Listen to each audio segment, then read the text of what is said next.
tanim ko. Oh. Ay, tanim. Ito pala yung tanim ko. Ito yung mga alaga kong manok. Tapos pato. May fish pan din ako doon. Oh.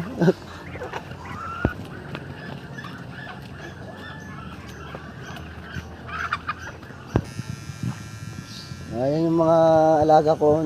Nakagala lang dito sa bukid. Rest house namin dito sa bukid. Ayan.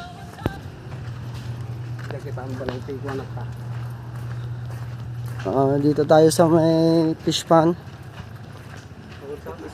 So dito tayo sa may aquarium. Ayan.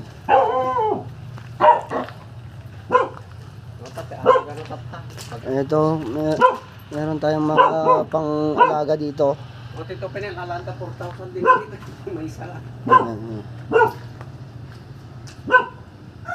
Pag yung gusto mo order, contact lang sa akin. So, yan, madami tayo dito.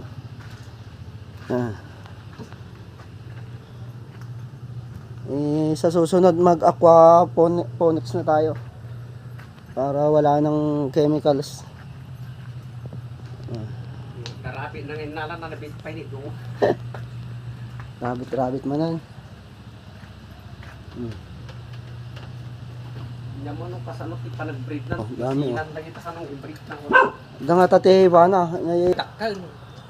Adapte na.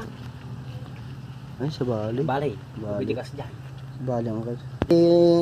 Agdudumate kulay na. Baka makikita yung ayan. No? Ayan, ito kasi nabibenta itong pang ulam. Yung pagka masida dapat Da bisita. Ito, dayap. Pang sa lalamunan. Oh. Garbage tayo dito sa farm namin.